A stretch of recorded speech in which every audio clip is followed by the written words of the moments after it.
Halo teman-teman semua, apa kabar? Saya berharap semua baik-baik saja. Lama tidak berjumpa.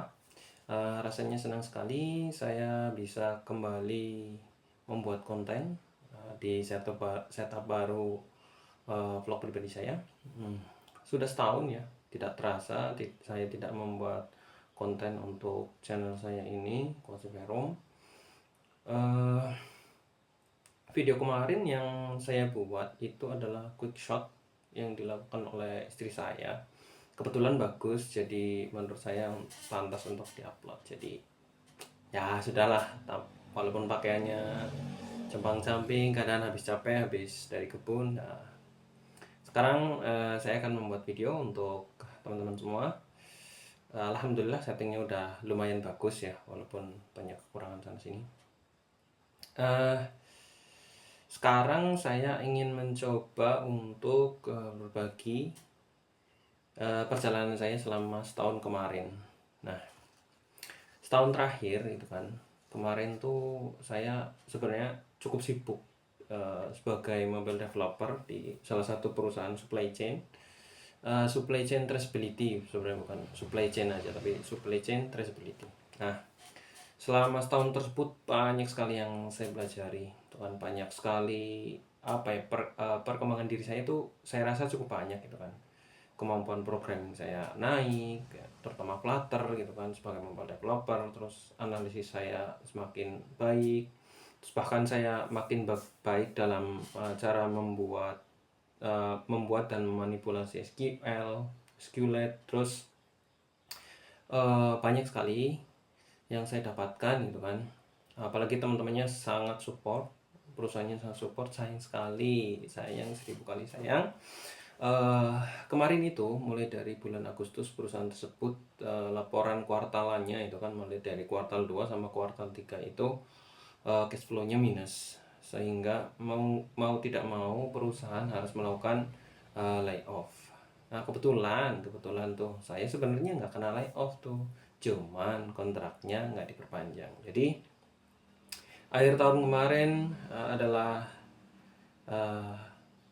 waktu terakhir saya bekerja sebagai mobile developer di perusahaan tersebut. Nah, sekarang saya masih belum mendapatkan pekerjaan, tapi saya masih tetap berusaha sebagai mobile developer atau programmer lah, sebagai programmer pada umumnya. Nah, akhir tahun kemarin sebenarnya saya bersama istri saya itu cukup bingung ya, karena emosional, cukup tertekan, bingung bagaimana, apa yang harus dilakukan, sementara saya sebentar lagi kontrak habis, tidak ada kabar mau diperpanjang, dan bulan Desember sampai bulan Desember pertengahan itu belum ada perusahaan yang deal. Tes sudah sampai 3 kali atau lebih, tapi semua itu fail bahkan sebelum ke user terakhir ya. Biasanya kan user terakhir itu yang paling susah, seperti yang bulan ini itu kemarin saya user terakhir dari perusahaan di Singapura masih fail karena tesnya itu cukup sulit.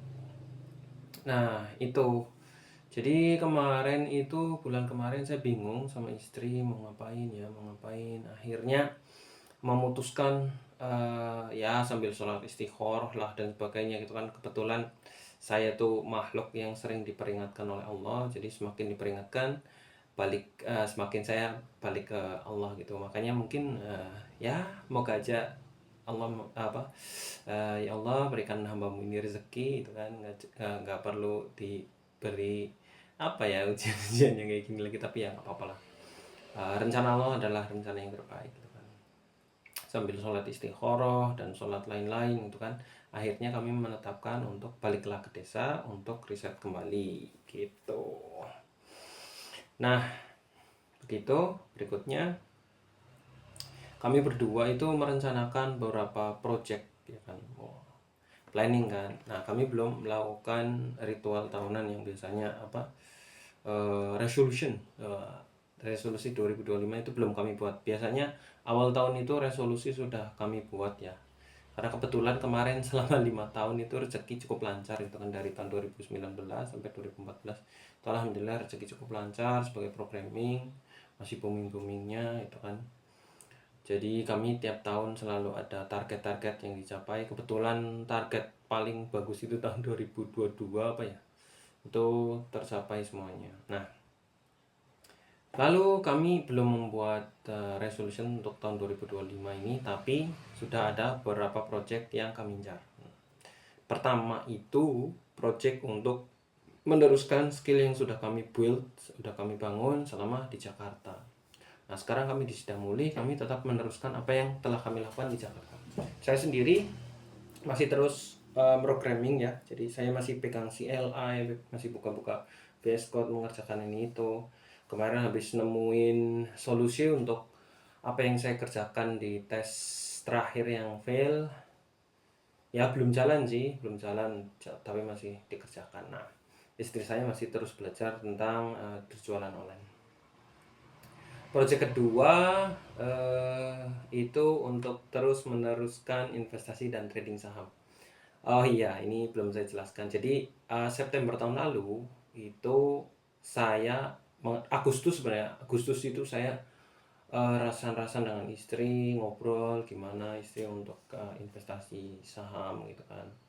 Sebenarnya kami ngincernya investasinya tuh investasi cryptocurrency karena untungnya kan gede banget. Cuman kami takut gitu kan karena high risk high return. Makanya ya udahlah kami pilih saham.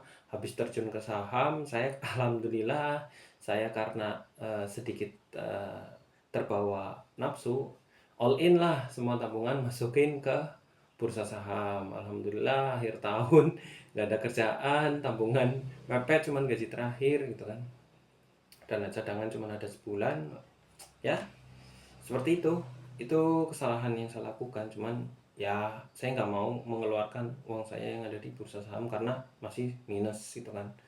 Jadi kemarin tuh bulan Oktober itu saya sempat sampai gain itu, untung tuh sampai 5% tuh portofolio ya. Jadi satu satu emiten tuh bahkan kadang ada yang sampai 20% untungnya gitu kan. Cuman kan satu portofolio didiversifikasi banyak. Nah, itu jadi sampai satu portofolio itu sempat untung sampai 5%, mungkin lebih ya. Cuman habis itu hancur ya, pertengahan Oktober harga IHSG hancur hancur-hancurnya, mulai dari 8.000 hancur turun sampai ke 6.000.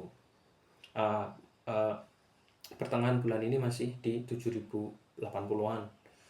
Jadi saya masih minus 8%, tapi saya masih tetap bertahan. Insya Allah nanti akan naik lagi gitu kan. Ya karena siklusnya kan gitu, kalau habis turun ya naik gitu kan, masa turun lagi nanti makin banyak yang boncos dong kan. Banyak juga yang kayak saya itu yang Kutters dan Upstore. Nah begitu. Berikutnya itu proyek kedua. Proyek ketiga saya dengan istri itu untuk melanjutkan personal project saya, membuat aplikasi sendiri. Jadi kemarin itu stucknya tuh di bulan Agustus. Kemarin tuh bulan Februari itu saya sempat membuat source code buat servernya dengan Rust, bahasa Rust gitu kan. Kebetulan udah keren tuh di ininya, cuman di runnya. Cuman saya pengen beli server bulan Mei itu masih uang belum terlalu banyak, jadi belum pede buat beli PC server. Malah akhir tahun kepake buat investasi, jadi mandek.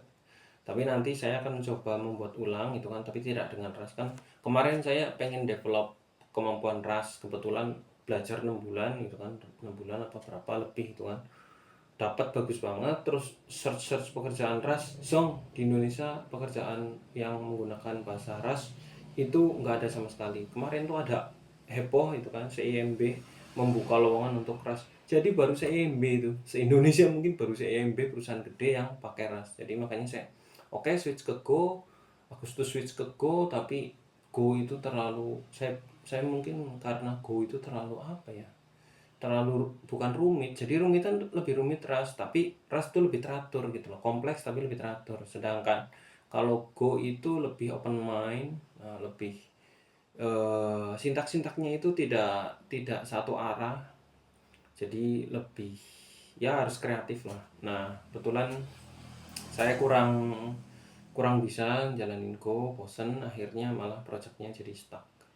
Nah, saya tuh akan melanjutkan dengan saya coba Express lagi. Jadi awalnya kan awalnya Express, tapi saya bosan. Masa JavaScript doang, tapi ya udahlah nanti lanjutin Express saja yang gampang. Nanti juga PC-nya itu kalau bisa ya paling pakai PC biasa, itu laptop biasa. laptop yang ada aja, terus jalannya itu ya mungkin pas lagi mau ngoding aja. Kalau ngoding front endnya, PC-nya dinyalakan, servernya dinyalakan gitu kan.